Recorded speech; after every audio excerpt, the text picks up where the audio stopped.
ನಮಸ್ಕಾರ ಸ್ನೇಹಿತರೆ, ನಮ್ಮ ನಂಬಿಕೆಗೆ ಸ್ವಾಗತ ಸುಸ್ವಾಗತ. ಸ್ನೇಹಿತರೆ, ಬರೋಬ್ಬರಿ 300 ವರ್ಷಗಳ ಕಾಲ ಇಡೀ ದಕ್ಷಿಣ ಭಾರತವನ್ನೇ ಸುಭದ್ರವಾಗಿ ಸಂಪತ್ಭರಿತದಿಂದ ಕೂಡಿ ಆಳ್ವಿಕೆ ನಡೆಸಿದ ರಾಜ ಮನೆತನಗಳ ಪೈಕಿ ವಿಜಯನಗರ ಸಾಮ್ರಾಜ್ಯದ ದಿಟ್ಟ ಹೆಜ್ಜೆ ಇಡೀ ಭಾರತೀಯ ಇತಿಹಾಸಕ್ಕೆ ಮೈಲಿಗಲ್ಲಿದ್ದಂತೆ. ಬಹುಶಃ ವಿಜಯನಗರದ ಅರಸ ಶ್ರೀ ಕೃಷ್ಣ ದೇವರಾಯನ ಕಾಲದವರೆಗೂ ಸುಭೀಕ್ಷೆಯಿಂದಿದ್ದ ವಿಜಯನಗರ ಕಾಲಕ್ರಮೇಣ ಸಾಲು ಸಾಲು ದಿಗ್ವಿಜಯಗಳಿಂದ ಮೈಮರೆತು ಬಿಟ್ಟಿತ್ತು. ಓರ್ವ ಸಾಮ್ರಾಟನಾದವನಿಗೆ ಮೈಯೆಲ್ಲ ಕಣ್ಣಾಗಿರಬೇಕು ಎಂಬ ಅಲೆಕ್ಸಾಂಡರನ ಧೋರಣೆಯಂತೆ ವಿಜಯನಗರದ ಕೊನೆಯ ಅರಸರು ಪಾಲಿಸಲಿಲ್ಲ. ಬದಲಿಗೆ ವಿಷ ಸರ್ಪಗಳಿಗೆ ತಮ್ಮ ಸಾಮ್ರಾಜ್ಯದಲ್ಲಿ ನೆಲೆಕೊಟ್ರು. ಅವರನ್ನ ಸ್ವಂತ ಬಾಂಧವರಂತೆ ಪಾಲನೆ ಪೋಷಣೆ ಮಾಡಿದ್ರು. ಈ ಒಂದು ಮೈಮರೆವು ಬಹುಶಃ ಮುಂದೊಂದು ದಿನ ವಿಜಯನಗರದ ಅವನತಿಗೆ ಕಾರಣವಾಗತ್ತೆ ಅನ್ನೋದು ಯಾವೊಬ್ಬರಿಗೂ ತಿಳಿಲಿಲ್ಲ. ದುಶ್ಮನ್ ಕಹಾ ಹೇ ಅಂದ್ರೆ ಬಗಲ್ ಮೇ ಅನ್ನುವಂತೆ ಹೊರಗಿನ ಶತ್ರುವಿಗಿಂತ ಒಳ ಶತ್ರು ತುಂಬಾನೇ ಅಪಾಯಕಾರಿ ಅನ್ನೋದು ವಿಜಯನಗರದ ಅರಸರಿಗೆ ಮನದಟ್ಟಾಗಿತ್ತು. ಅದು ವಿಜಯನಗರ ಅರಸರಿಗೆ ಅಂತಿಮ ಯುದ್ಧವಾಗಿದ್ದ ತಾಳಿಕೋಟೆ ಅಥವಾ ರಕ್ಕಸತಂಗಡಿ ಯುದ್ಧದಿಂದ ಈ ಯುದ್ಧವೇ ಮುಂದೆ ವಿಜಯನಗರದ ಘೋರ ಮತ್ತು ಅತ್ಯಂತ ದುರಂತ ಅವಸಾನಕ್ಕೆ ಕಾರಣವಾಗಿ ಬಿಡ್ತು. ಅಷ್ಟಕ್ಕೂ ಏನಿದು ತಾಳಿಕೋಟೆ ಯುದ್ಧ? ಈ ಯುದ್ಧಕ್ಕೆ ಕಾರಣವಾದರೂ ಏನು? ಈ ಯುದ್ಧದಿಂದ ಯಾರಿಗೆ ಲಾಭವಾಯಿತು ಅನ್ನೋದನ್ನ ಇವತ್ತಿನ ಎಪಿಸೋಡ್ನಲ್ಲಿ ತಿಳಿದುಕೊಳ್ತಾ ಹೋಗೋಣ. ಅದಕ್ಕೂ ಮುನ್ನ ನಮ್ಮ ನಂಬಿಕೆಗೆ ನಿಮ್ಮ ಬೆಂಬಲವಿರಲಿ. ಸ್ನೇಹಿತರೆ, 1336ರಲ್ಲಿ ವಿಜಯನಗರ ಸಾಮ್ರಾಜ್ಯದ ಸ್ಥಾಪನೆಯೊಂದಿಗೆ ಭಾರತದ ಇತಿಹಾಸದ ಸುವರ್ಣಮಯ ಅಧ್ಯಾಯವೊಂದು ಪ್ರಾರಂಭವಾಗುತ್ತೆ. ದಕ್ಷಿಣ ಭಾರತದ ಮೇಲೆ ಮೊದಲ ಬಾರಿಗೆ ದಂಡಯಾತ್ರೆ ಕೈಗೊಂಡ ದೆಹಲಿ ಸುಲ್ತಾನ ಅಲ್ಲಾವುದ್ದೀನ್ ಖಿಲ್ಜಿ. ಅದು ಹಿಂದೂ ರಾಜ್ಯಗಳ ಅಧಪತನ, ದೇವಾಲಯಗಳ ನಾಶ, ಮಸೀದಿಗಳ ನಿರ್ಮಾಣ, ಮತಾಂತರ ಮುಂತಾದ ದೌರ್ಜನ್ಯಗಳೊಡನೆ ಪರ್ಯಾವಸನವಾಯಿತು. ಮುಂದೆ ಮಹಮ್ಮದ್ ಬಿನ್ ತುಘಲಕನ ಕಾಲದಲ್ಲಿ ಅದೇ ರೀತಿಯ ಮುಸಲ್ಮಾನರ ದುರಾಕ್ರಮಣ, ದಬ್ಬಾಳಿಕೆ, ದೌರ್ಜನ್ಯ ಪುನರಾವರ್ತನೆಯಾಯಿತು. ಅದು ಹಿಂದೂಗಳ ಅಳಿವು ಉಳಿವಿನ ಪ್ರಶ್ನೆಯಾಯಿತು. ಧರ್ಮದ ಅವನತಿಯಾಗಿ ಅಧರ್ಮದ ಪ್ರಗತಿಯಾದಾಗ ಯುಗ ಯುಗಗಳಲ್ಲೂ ಧರ್ಮ ಸ್ಥಾಪನೆಯಾಗುವುದು ಎಂದು ನಂಬಿದ್ದ ಹಿಂದೂಗಳ ನಂಬಿಕೆ ಆಗ ಹುಸಿಯಾಗಲಿಲ್ಲ. ಆ ಸಂದಿಗ್ಧ ಪರಿಸ್ಥಿತಿಯಲ್ಲಿ ಯತಿವರೆಣ್ಯ ವಿದ್ಯಾರಣ್ಯರ ನಿರ್ದೇಶನದಂತೆ ಹರಿಹರ ಬುಕ್ಕರ ನೇತೃತ್ವದಲ್ಲಿ ಸನಾತನ ಧರ್ಮದ ರಕ್ಷಣೆಗಾಗಿ ಮತ್ತು ಹಿಂದೂ ಸಂಸ್ಕೃತಿಯ ಉಳಿವಿಗಾಗಿ ಧರ್ಮ ಸಾಮ್ರಾಜ್ಯವಾದ ವಿಜಯನಗರದ ಸ್ಥಾಪನೆಯಾಗತ್ತೆ. ಸಾಧು ಸಜ್ಜನರ ಹಿತದ ಉದಾತ್ತ ಧ್ಯೇಯ ಹೊಂದಿದ್ದ ವಿಜಯನಗರದ ಸಾಮ್ರಾಟರು ದುಷ್ಟ ನಿಗ್ರಹ, ಶಿಷ್ಟ ಪರಿಪಾಲನಾ, ಧರ್ಮನಿಷ್ಠರಾಗಿ ವೇದ ಮಾರ್ಗ ಪ್ರವರ್ತಕರಾಗಿ ಸುಮಾರು 2 ಶತಮಾನಗಳ ಕಾಲ ದಕ್ಷಿಣ ಭಾರತದಲ್ಲಿ ಮೆರೆದರು. ತಮ್ಮ ಸ್ವಾತಂತ್ರ್ಯ, ಸ್ವಧರ್ಮ ರಕ್ಷಣೆಯ, ಮುಸಲ್ಮಾನರಿಂದ ಬಂದ ಗಂಡಾಂತರದ ನಿವಾರಣೆಯ ಮತ್ತು ಭಾರತೀಯ ಸಂಸ್ಕೃತಿಯ ಸಂವರ್ಧನೆಯ ಮಹತ್ ಕಾರ್ಯವನ್ನ ಸಮರ್ಥವಾಗಿ ವಿಜಯನಗರದ ರಾಯರು ನಿಭಾಯಿಸುತ್ತಾರೆ. ಅದು ಹಿಂದೂಗಳ ಸರ್ವತೋಮುಖ ಅಭಿವೃದ್ಧಿಯ ಆಶಾಕಿರಣವಾಗಿತ್ತು. ವಿಜಯನಗರದ ಮೂಲದ ಬಗ್ಗೆ ಮುಖ್ಯವಾಗಿ ತೆಲುಗು ಮೂಲ ಮತ್ತು ಕರ್ನಾಟಕ ಮೂಲಗಳೆಂಬ 2 ವಾದಗಳಿವೆ. ಅವುಗಳಲ್ಲಿ ಕರ್ನಾಟಕ ಮೂಲದ ವಾದವನ್ನೇ ಅನೇಕ ವಿದ್ವಾಂಸರು ಎತ್ತಿ ಹಿಡಿದಿದ್ದಾರೆ. ಅದರಂತೆ ಸಂಗಮ ಸಹೋದರರಾದ ಹರಿಹರ ಬುಕ್ಕ, ಕಂಪಣ್ಣ, ಮಾರಪ್ಪ ಮತ್ತು ಮುದ್ದಪ್ಪ ಎಂಬುವರು 1336ರಲ್ಲಿ ವಿಜಯನಗರದ ಸ್ಥಾಪನೆಗೆ ಕಾರಣೀಭೂತರಾದರು. ವಿಜಯನಗರದ ಸ್ಥಾಪನೆಯೊಂದಿಗೆ ಗುರು ವಿದ್ಯಾರಣ್ಯರ ಪಾತ್ರ ಬೆರೆತು ಹೋಗಿದೆ. ಅವರು ಶೃಂಗೇರಿ ಪೀಠಾಧಿಪತಿಯಾಗಿ 1ನೇ ಹರಿಹರನ ಧನ ಕನಕಗಳ ಅವಶ್ಯಕತೆಯನ್ನು ಪೂರೈಸುತ್ತಾರೆ. ಶೃಂಗೇರಿ ಮಠ ಮತ್ತು ವಿಜಯನಗರದೊಳಗಿನ ಸೌಹಾರ್ದಮಯ ಸಂಬಂಧ ಕೊನೆಯವರೆಗೂ ಮುಂದುವರಿತು. 1ನೇ ಹರಿಹರ ಪೂರ್ವ ಪಶ್ಚಿಮ ಸಮುದ್ರಾಧೀಶ್ವರ ಎಂಬ ಬಿರುದಾಂಕಿತನಾಗಿ ತುಂಗಭದ್ರಾ ನದಿ ದಕ್ಷಿಣದ ಭಾಗದಲ್ಲೆಲ್ಲ ತನ್ನ ಪ್ರಾಬಲ್ಯವನ್ನು ಬೆಳೆಸಿದ. 1ನೇ ಬುಕ್ಕರಾಯ ದಕ್ಷಿಣ ಭಾರತದಲ್ಲಿ ಅಜೇಯನಾಗಿದ್ದ. 2ನೇ ಹರಿಹರನು ಬಹುಮನಿ ಸುಲ್ತಾನನನ್ನ ಸೋಲಿಸಿದ. 1ನೇ ದೇವರಾಯ ಮಾತ್ರ ಬಹುಮನಿ ಸುಲ್ತಾನನಿಂದ ಪರಾಭವಗೊಂಡ. ಪ್ರೌಢ ದೇವರಾಯ ಗಜವೆಂಟೆಗಾರನೆಂದು ಕರೆಯಲ್ಪಟ್ಟು ಮಹಾಯೋಧನಾಗಿ, ಆಡಳಿತಗಾರನಾಗಿ, ಸಾಂಸ್ಕೃತಿಕ ಪೋಷಕನಾಗಿ ಪ್ರಸಿದ್ಧನಾದ. 1470ರಲ್ಲಿ ಬಹುಮನಿ ಸುಲ್ತಾನನ ಪರವಾಗಿ ಮಹಮ್ಮದ್ ಗವಾನ್ ವಿಜಯನಗರದ ಮೇಲೆ ಮೇಲುಗೈ ಸಾಧಿಸಿದ. ಆಮೇಲೆ ಸಾಳ್ವ ನರಸಿಂಹ ವಿಜಯನಗರಕ್ಕೆ ಹಾನಿಯಾಗದಂತೆ ನೋಡಿಕೊಂಡ. ಕೃಷ್ಣದೇವರಾಯನ ಕಾಲವನ್ನ ವಿಜಯನಗರದ ಸುವರ್ಣ ಯುಗವೆಂದೇ ಕರೆಯಬಹುದು. ದಕ್ಷಿಣ ಭಾರತದ ಶ್ರೇಷ್ಠ ರಾಜನೆಂಬ ಕೀರ್ತಿಗೆ ಪಾತ್ರನಾದ ಕೃಷ್ಣದೇವರಾಯನ ಆಳ್ವಿಕೆಯಲ್ಲಿ ವಿಜಯನಗರ ಸಾಮ್ರಾಜ್ಯ ತನ್ನ ಉಚ್ಛ್ರಾಯ ಸ್ಥಿತಿಯನ್ನ ಕಂಡಿತ್ತು.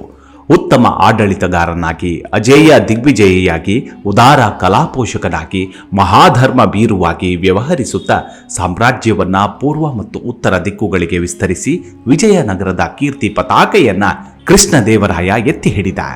ವಿಜಯನಗರದ ಕೊನೆಯ ಪ್ರಸಿದ್ಧ ಆಡಳಿತಗಾರ ಅಳಿಯ ರಾಮರಾಯನು ಮಹಾ ಚತುರಮತಿಯಾದ ರಾಜನೀತಿಜ್ಞ ಹಾಗೂ ಕೌಟಿಲ್ಯನ ತಂತ್ರಗಾರಿಕೆಯ ಪ್ರವೀಣ. ದಕ್ಷಿಣ ಭಾರತದಲ್ಲಿ ಶಕ್ತಿಯ ಸಮತೋಲನವನ್ನು ಕಾಪಾಡುತ್ತಾ ವಿಜಯನಗರದ ಹಿರಿಮೆಯನ್ನ ಅವನು ಕಾಪಾಡಿದ. ಆದರೆ ಅದು ಹೆಚ್ಚು ಸಮಯ ಬಾಳಲಿಲ್ಲ. ವಿಜಯನಗರದ ಸಾಂಸ್ಕೃತಿಕ ವೈಭವವನ್ನು ವರ್ಣಿಸಲು ಅಸಾಧ್ಯ. ಅಲ್ಲಿಯ ಸಾಮಾಜಿಕ, ಆರ್ಥಿಕ ಹಾಗೂ ಧಾರ್ಮಿಕ ಸ್ಥಿತಿಯು ಆ ಮಹಾವೈಭವಕ್ಕೆ ಪೂರಕವಾಗಿತ್ತು. ವಿಜಯನಗರದ ಸಾಮ್ರಾಜ್ಯರು ಕವಿಗಳನ್ನ, ವಿದ್ವಾಂಸರನ್ನ, ದಾರ್ಶನಿಕರನ್ನ ಉದಾರತನದಿಂದ ಪೋಷಿಸುತ್ತಿದ್ದರಿಂದಾಗಿ ಅಲ್ಲಿ ಸಂಸ್ಕೃತ, ಕನ್ನಡ, ತೆಲುಗು ಮತ್ತು ತಮಿಳು ಸಾಹಿತ್ಯ ಗಣನೀಯವಾಗಿ ಬೆಳೀತು. ಕೃಷ್ಣದೇವರಾಯ ಮತ್ತು ಎರಡನೇ ದೇವರಾಯ ಸ್ವತಃ ವಿದ್ವಾಂಸರಾಗಿದ್ದರು. ಕೃಷ್ಣದೇವರಾಯನ ಆಸ್ಥಾನದಲ್ಲಿ ಅಷ್ಟದಿಗ್ಗಜಗಳೆಂಬ ತೆಲುಗು ವಿದ್ವಾಂಸರಿದ್ದರು. ವಿಜಯನಗರದಲ್ಲಿ ದ್ರಾವಿಡ ಶಿಲ್ಪ ಕಲಾಶೈಲಿಯ ಉತ್ಕೃಷ್ಟ ವಿಕಾಸವಾಗಿ ವಿಜಯನಗರ ಶೈಲಿ ಎಂಬ ಲಕ್ಷಣಗಳುಳ್ಳ ಶಿಲ್ಪಕಲಾ ವೈಭವ ತಲೆ ಎತ್ತಿತ್ತು. ಕರ್ನಾಟಕದ ವಿವಿಧೆಡೆಗಳಲ್ಲಿ ಅಲ್ಲದೆ ತಮಿಳುನಾಡಿನಲ್ಲೂ ಕೂಡ ಆಂಧ್ರ ಪ್ರದೇಶದಲ್ಲೂ ವಿಜಯನಗರ ಶೈಲಿಯ ದೇವಾಲಯಗಳು ತಲೆ ಎತ್ತಿದ್ವು. ಹಂಪಿಯಲ್ಲಿ ಹಜಾರ ರಾಮಸ್ವಾಮಿ, ಕೃಷ್ಣಸ್ವಾಮಿ, ವಿಠಲಸ್ವಾಮಿ, ಭುವನೇಶ್ವರಿ, ವಿರೂಪಾಕ್ಷ, ಗಣಪತಿ ಮತ್ತು ಕೋದಂಡರಾಮ ದೇವಾಲಯಗಳು ನಿರ್ಮಾಣಗೊಂಡವು. ಅವುಗಳಲ್ಲದೆ ಸಭಾಂಗಣ, ಸಿಂಹಾಸನ ವೇದಿಕೆ, ಕಮಲ ಮಹಲ್, ಕಲ್ಲಿನ ರಥ, ರಾಣಿ ಸ್ನಾನಗೃಹ, ರಾಯ ತುಲಾಭಾರಂ, ಕುದುರೆ ಆನೆ ಲಾಯಗಳು, ಪುಷ್ಕರಣಿಗಳು, ಬೃಹದಾಕಾರದ ಉಗ್ರ ನರಸಿಂಹ ಹಾಗೂ ಇನ್ನಿತರ ವಿಗ್ರಹಗಳು ಮೊದಲಾದವುಗಳನ್ನು ವಿಜಯನಗರದ ಅವಶೇಷಗಳಾಗಿ ಕಾಣಬಹುದು. ಚಿತ್ರಕಲೆ ಮತ್ತು ಸಂಗೀತ ಕಲೆಯು ವಿಜಯನಗರದಲ್ಲಿ ರಾರಾಜಿಸಿತ್ತು. ಮುಸಲ್ಮಾನ ಮೃದು ನೀತಿ, ಹಿಂದೂ ಧರ್ಮದ, ಸಂಸ್ಕೃತಿಯ ಮತ್ತು ಜನ ರಕ್ಷಣೆಯ ಭಾರ ಹೊತ್ತ ವಿಜಯನಗರಕ್ಕೆ ಮುಸಲ್ಮಾನರ ಆಕ್ರಮಣಕಾರಿ ಪ್ರವೃತ್ತಿಯ ವಿರುದ್ಧ ಹೋರಾಡುವ ಅನಿವಾರ್ಯತೆ ಒದಗಿತು. ವಿಜಯನಗರ ಸಾಮ್ರಾಟರು ಯಾವತ್ತೂ ಇಸ್ಲಾಂ ಧರ್ಮದ ವಿರೋಧಿಗಳಾಗಿರಲಿಲ್ಲ. ವಿಜಯನಗರದಲ್ಲಿ ಮುಸಲ್ಮಾನ, ಕ್ರೈಸ್ತ, ಯಹೂದಿ ಎಂಬ ಯಾವುದೇ ಭೇದವಿರಲಿಲ್ಲ. ಎಲ್ಲರನ್ನೂ ಸಮಭಾವದಿಂದ ಕಾಣಲಾಗ್ತಿತ್ತು. ಎಲ್ಲರಿಗೂ ತಮಗೆ ಬೇಕಾದ ಧರ್ಮವನ್ನು ಅನುಸರಿಸುವ ಸಂಪೂರ್ಣ ಸ್ವಾತಂತ್ರ್ಯವಿತ್ತು. ಅಲ್ಲಿ ಅನೇಕ ಮುಸಲ್ಮಾನ ವರ್ತಕರಿದ್ರು. 15ನೆಯ ಶತಮಾನದಲ್ಲಿ ಹಂಪಿಯಲ್ಲಿ ಮುಸಲ್ಮಾನರ ಸಂಖ್ಯೆ ಗಣನೀಯವಾಗಿ ಹೆಚ್ಚಾಯಿತು. ಸರಕುಗಳ ಆಮದು, ರಫ್ತು, ವಹಿವಾಟು, ಕುದುರೆ ವ್ಯಾಪಾರ ಇತ್ಯಾದಿಗಳೆಲ್ಲವೂ ಮುಸಲ್ಮಾನರ ನೇತೃತ್ವದಲ್ಲೇ ನಡೀತಿತ್ತು. 1ನೇ ದೇವರಾಯನ ಕಾಲದಲ್ಲಿ ಮುಸಲ್ಮಾನರನ್ನ ಸೈನಿಕರಾಗಿ ಸೇರಿಸಿಕೊಳ್ಳಲಾಯಿತು. 2ನೇ ದೇವರಾಯನಡಿ ಸುಮಾರು 10,000 ಮುಸ್ಲಿಂ ಅಶ್ವರೋಹಿಗಳಿದ್ರು. ಅವನು ಮುಸಲ್ಮಾನರಿಗಾಗಿ ವಸತಿ ಸೌಕರ್ಯ ಮಾಡಿದ ಮತ್ತು ಒಂದು ಮಸೀದಿಯನ್ನು ನಿರ್ಮಿಸಿದ. ಆಸ್ಥಾನದಲ್ಲಿ ಕುರಾನ್ ಗ್ರಂಥವನ್ನಿರಿಸಿಕೊಂಡು ಮುಸಲ್ಮಾನರ ಧಾರ್ಮಿಕ ಭಾವನೆಯನ್ನು ಗೌರವಿಸಿದ. ಇಸ್ಲಾಂ ಧರ್ಮದ ಬಗ್ಗೆ ಆತನಿಗೆ ಅಪಾರ ಗೌರವವಿತ್ತು. ಅದೇ ವಿಜಯನಗರದ ಧರ್ಮ ಸಾಮ್ರಾಜ್ಯದ ಆದರ್ಶ. ಮುಸಲ್ಮಾನ ಸೇವಕರ, ಸೇನಾನಿಗಳ ಯೋಗ್ಯತೆಗೆ ಅನುಸಾರವಾಗಿ ಅವರಿಗೆ ಜಾಗೀರಿ ನೀಡಿದ. ಕೃಷ್ಣದೇವರಾಯನ ಕಾಲದಲ್ಲಿ ವಿಜಯನಗರದ ವಿರುದ್ಧ ಸುಲ್ತಾನರ ಆಕ್ರಮಣವಾದಾಗ ಅವರ ವಿರುದ್ಧ ಹೋರಾಡಬೇಕಾಯಿತು.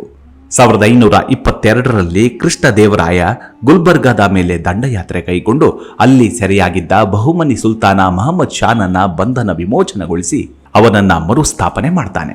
ಅದರಿಂದಾಗಿ ಯವನ ರಾಜ್ಯ ಸ್ಥಾಪನಾಚಾರ್ಯ ಎಂಬ ಬಿರುದಿಗೆ ಪಾತ್ರನಾದ. ಮುಸ್ಲಿಂ ಸಮುದಾಯದ ಮೇಲೆ ವಿಜಯನಗರ ಸಾಮ್ರಾಟರಿಗೆ ದ್ವೇಷ ಭಾವನೆ ಇರಲಿಲ್ಲ.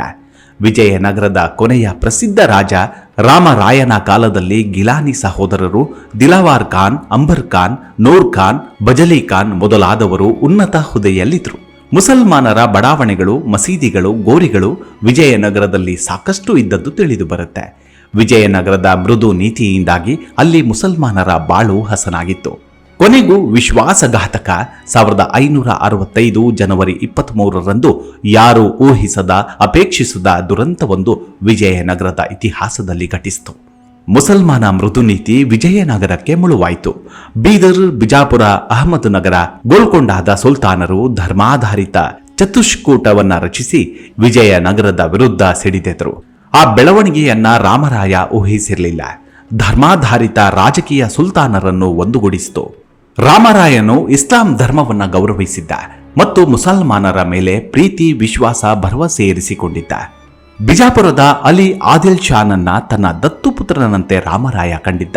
ಆದಿಲ್ ಶಾಹಿ ಸೇವೆಯಿಂದ ವಜಾಗೊಂಡಿದ್ದ ಗಿಲಾನಿ ಸಹೋದರರನ್ನ ರಾಮರಾಯ ವಿಜಯನಗರದ ಸೇನಾಧಿಕಾರಿಗಳನ್ನಾಗಿ ಮಾಡಿ ಪ್ರತಿಯೊಬ್ಬರ ಕೈ ಕೆಳಗೆ 80,000 ಸೈನಿಕರನ್ನ ನೇಮಿಸಿದ್ದ. ಮುಸಲ್ಮಾನ ಆಡಳಿತದಿಂದಲೇ ಉಚ್ಚಾಟನೆಗೊಂಡಿದ್ದ ಗಿಲಾನಿ ದ್ರೋಹಿಗಳ ಅಂತರಾಳವನ್ನ ರಾಮರಾಯ ತಿಳಿಯದಾದ. ರಾಮರಾಯನ ಹೃದಯ ಶ್ರೀಮಂತಿಕೆಗೆ ಆಂತರಿಕ ಶತ್ರುಗಳ ಅರಿವಾಗಿರಲಿಲ್ಲ. ಮುಸಲ್ಮಾನ ಸೈನಿಕರ ನೇಮಕಾತಿ, ಸೇನಾನಿಗಳ ಸೇರ್ಪಡೆಯಲ್ಲದೆ ಬಾರಕೂರು ಮತ್ತು ಮೈಸೂರುಗಳಲ್ಲಿ ಪ್ರಾಂತ್ಯಾಧಿಕಾರಿಗಳನ್ನಾಗಿಯೂ ಮುಸಲ್ಮಾನರನ್ನ ರಾಮರಾಯ ನೇಮಿಸಿದ.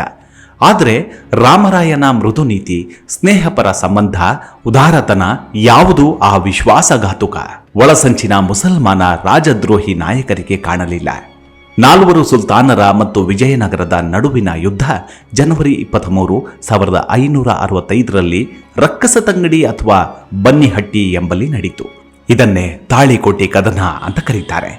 ತಾಳಿಕೋಟೆಯ ಯುದ್ಧ ಜನವರಿ 23, 1565ರಲ್ಲಿ ವಿಜಯನಗರ ಸಾಮ್ರಾಜ್ಯ ಮತ್ತು ದಕ್ಷಿಣದ ಸುಲ್ತಾನರುಗಳ ನಡುವೆ ಯುದ್ಧ ನಡೆಯಿತು. ತಾಳಿಕೋಟೆ ಇಂದಿನ ಬಿಜಾಪುರದಿಂದ 80 ಕಿಲೋಮೀಟರ್ ದೂರದಲ್ಲಿರುವ ಕರ್ನಾಟಕದ ಒಂದು ಐತಿಹಾಸಿಕ ಸ್ಥಳ. ಈ ಯುದ್ಧದಲ್ಲಿ ವಿಜಯನಗರ ಸಾಮ್ರಾಜ್ಯದ ಪತನವಾಗುವುದರೊಂದಿಗೆ ಕೊನೆಯ ಕನ್ನಡ ಸಾಮ್ರಾಜ್ಯವು ಕೊನೆಗೊಳ್ತು. ವಿಜಯನಗರ ಸಾಮ್ರಾಜ್ಯದ ಮುಂಭಾಗದ ಮಧ್ಯೆ ರಾಮರಾಯ ತನ್ನ ಸ್ಥಾನವನ್ನು ತೆಗೆದುಕೊಂಡ. ಅವನ ಎಡ ಪಾರ್ಶ್ವದಲ್ಲಿ ವೆಂಕಟಾದ್ರಿ ಮತ್ತು ಬಲ ಪಾರ್ಶ್ವದಲ್ಲಿ ತಿರುಮಲ ಸೇನೆಯ ಮುಂದಾಳತ್ವ ವಹಿಸಿದರು. ವಿಜಯನಗರ ಸೈನ್ಯವು 37,000 ಕುದುರೆ, 1,000 ಆನೆ ಮತ್ತು 5 ಲಕ್ಷ ಸೈನಿಕರನ್ನ ಒಳಗೊಂಡಿತ್ತು. ರಾಮರಾಯನ ಅಚ್ಚುಮೆಚ್ಚಿನ ಗಿಲಾನಿ ಸಹೋದರರು ತಲಾ 80,000 ಸೈನಿಕರಿಂದ ಒಡಗೂಡಿದ್ರು. ಯುದ್ಧದ ಪ್ರಾರಂಭದ ಹಂತದಲ್ಲಿ ವಿಜಯನಗರ ಸೈನಿಕರು ಅತ್ಯದ್ಭುತವಾಗಿ ಹೋರಾಡಿದಾಗ ಸುಲ್ತಾನರಿಗೆ ತೀವ್ರ ಹಿನ್ನಡೆಯಾಯಿತು. ಹಾಗೆಯೇ ಮುಂದುವರಿದಾಗ ಸುಲ್ತಾನರಿಂದ ಫಿರಂಗಿಗಳು ಪ್ರಾರಂಭವಾಯಿತು ಮತ್ತು ವಿಜಯನಗರದ ಹೋರಾಟ ಮುಂದುವರೆದು ನಿರ್ಣಾಯಕ ಹಂತ ತಲುಪಿದಾಗ ಕಾದಿತ್ತು ಒಂದು ಮಹಾ ಅಚ್ಚರಿ. ಮುಸಲ್ಮಾನ ನಾಯಕರಾದ ಗಿಲಾನಿ ಸಹೋದರರು ತಮ್ಮ ಸೈನಿಕರೊಂದಿಗೆ ತಿರುಗಿ ಬಿದ್ರು. ವಿಜಯನಗರದ ವಿರುದ್ಧವೇ ಹೋರಾಡಲು ಪ್ರಾರಂಭಿಸಿದರು. ಅತ್ತದರಿ ಇತ್ತಪುಲಿ ಎಂಬಂತೆ ರಾಮರಾಯ ತನ್ನ 80-90 ವರ್ಷದ ಹಿರಿತನವನ್ನು ಲೆಕ್ಕಿಸದೆ ಅತ್ತಿಂದಿತ್ತ ದೌಡಾಯಿಸುತ್ತಾ ಹೋರಾಟದ ಸೈನ್ಯಗಳ ಮಧ್ಯೆ ಅತ್ಯದ್ಭುತವಾಗಿ ಹೋರಾಡಿದ. ಮುಸಲ್ಮಾನರ ರಾಜದ್ರೋಹ, ಒಳಸಂಚು, ವಿಶ್ವಾಸಘಾತಕತನ ರಾಮರಾಯನ ಪಾಲಿಗೆ ನುಂಗಲಾರದ ತುತ್ತಾಯಿತು. ಮುಸಲ್ಮಾನರ ಅನಿರೀಕ್ಷಿತ ಪಕ್ಷಾಂತರದಿಂದಾಗಿ ವಿಜಯನಗರ ಸೈನ್ಯ ಗೊಂದಲಕ್ಕೀಡಾಯಿತು. ಆನೆ, ಕುದುರೆಗಳು ಚಲಾಪಿಲಿಯಾದವು. ಎಲ್ಲರೂ ಏನು ಅರಿಯದವರಾದರು. ಆ ಮಧ್ಯೆ ತನ್ನನ್ನು ಅಪಾಯಕ್ಕೊಡ್ಡಿಕೊಂಡು ಚಕ್ರವ್ಯೂಹದಲ್ಲಿಯ ಅಭಿಮನ್ಯುವಿನಂತೆ ಹೋರಾಡುತ್ತಿರುವಾಗ ರಾಮರಾಯ ಸೆರೆ ಸಿಕ್ಕಿದ. ಕೂಡಲೇ ರಾಮರಾಯನ ಶಿರಚ್ಛೇದ ಮಾಡಲಾಯಿತು. ರಣಾಂಗಣದಲ್ಲಿ ಅವನ ಶಿರವನ್ನ ಎತ್ತಿ ತೋರಿಸಲಾಯಿತು. ವೆಂಕಟಾದ್ರಿಯು ಸಾವನ್ನಪ್ಪಿದ. ಇದರೊಂದಿಗೆ ವಿಜಯನಗರಕ್ಕೆ ಸಂಪೂರ್ಣ ಸೋಲಾಯಿತು. ಸುಮಾರು 1 ಲಕ್ಷ ಹಿಂದೂಗಳನ್ನ ಅಲ್ಲೇ ಹತ್ಯೆ ಮಾಡಲಾಯಿತು. ಆಮೇಲೆ ಸುಮಾರು 5 ತಿಂಗಳುಗಳ ಕಾಲ ಸಂಪದ್ಭರಿತ ವಿಜಯನಗರವನ್ನ ಅಮಾನುಷವಾಗಿ ಅನಾಗರಿಕರಂತೆ ಹಾನಿಗೀಡು ಮಾಡಲಾಯಿತು. ಒಮ್ಮೆ ಧರ್ಮ ಸಾಮ್ರಾಜ್ಯವಾಗಿ ಮೆರೆದ ವಿಜಯನಗರ ದಯಾನೀಯವಾಗಿ ಇತಿಹಾಸದಲ್ಲಿಯೇ ಕಣ್ಮರೆಯಾಯಿತು. ರಾಮರಾಯನಡಿಯಲ್ಲಿ ಹಾಲುಂಡ ಮುಸಲ್ಮಾನರು ಹಲಾಹಲವನ್ನೇ ಕಕ್ಕಿದರು. ನಂಬಿದವರ ನಾಕ ನರಕವಾಯಿತು.